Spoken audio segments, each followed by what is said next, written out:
নমস্কার। Traditional Ghatal Facebook পেজে আপনাদেরকে আরও একবার স্বাগত। বলছিলাম, ব্ল্যাকমেল নামক ইংরেজি কথাটি তো আপনারা প্রত্যেকেই শুনেছেন, মানে যার বাংলা অর্থ হলো কালো হুমকি। এই রকমই একটা ব্ল্যাকমেল ঘটনা আজ আমি আপনাদের সামনে তুলে ধরছি।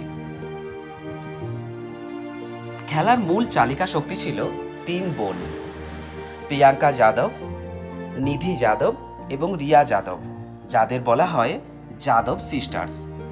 গল্পটা সিনেমার মতো মনে হলেও বাস্তবেই ঘটেছে দিল্লির পাশে নয়ডাতে এরকমই একটি বীভৎস তথা সাংঘাতিক ঘটনা।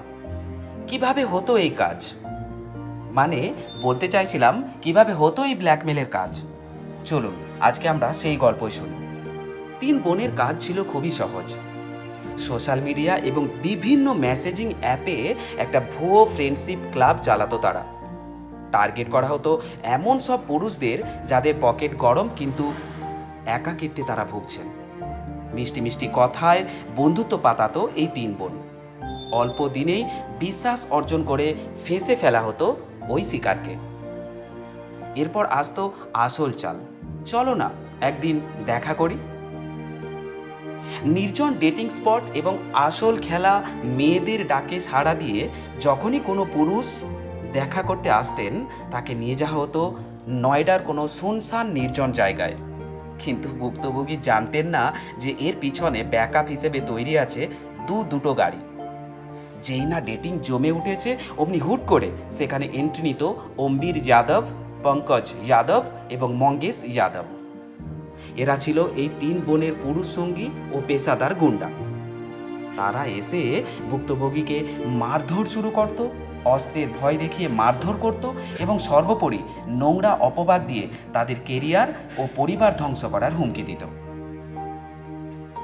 এবার আপনারা বুঝতেই পারছেন, লোকলজ্জার ভয়ে মারধর করার পর আমরা দেখছিলাম যে ফোনের পাসওয়ার্ড কেড়ে নেওয়া হতো ওই পুরুষের। এরপর জোর করে ব্যাংক অ্যাকাউন্ট থেকে লাখ লাখ টাকা ট্রান্সফার করিয়ে নেওয়া হতো।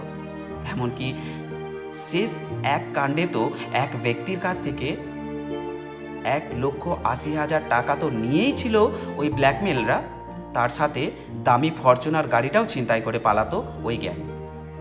এই চক্রের সবচেয়ে বড় শক্তি ছিল লোকলজ্জার ভয়। ওই সমস্ত পুরুষেরা জানতো হ্যানি ট্র্যাপে পড়া কোনো পুরুষই সহজে মানসম্মানের ভয়ে পুলিশে যাবে না। আর এই সুযোগেই দিনের পর দিন বুক ফুলিয়ে কোটি টাকার স্ক্যাম চালাচ্ছিল এই পুরো যাদব পরিবার। কিন্তু পাপের ঘোড়া তো একদিন পূর্ণ হয়। নয়ডা সেক্টর 54 এর খেলগাঁও পার্কের কাছে পুলিশ ওঁত পেতে বসেছিল। গোপন সূত্রে খবর পেয়ে পুরো গ্যাংকে হাতে নাতে গ্রেপ্তার করে নয়ডা পুলিশ। উদ্ধার করা হয়েছে ছিনতাই করা ফরচুনার, সুইফট গাড়ি, অস্ত্র এবং ব্ল্যাকমেলে ব্যবহৃত মোবাইল ফোনগুলো। বর্তমানে এই তিন তথাকথিত বোন এবং তাদের সাঙ্গপাঙ্গরা এখন গরাদের ওপারে হাওয়া খাচ্ছে। এখান থেকে আমরা কি শিখলাম বন্ধুরা?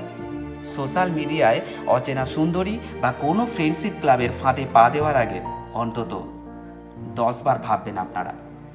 ধন্যবাদ, ভালো থাকবেন এবং এই ধরনের সোশ্যাল মিডিয়ার ব্ল্যাকমেলিং থেকে আপনারা দূরে থাকবেন। ধন্যবাদ।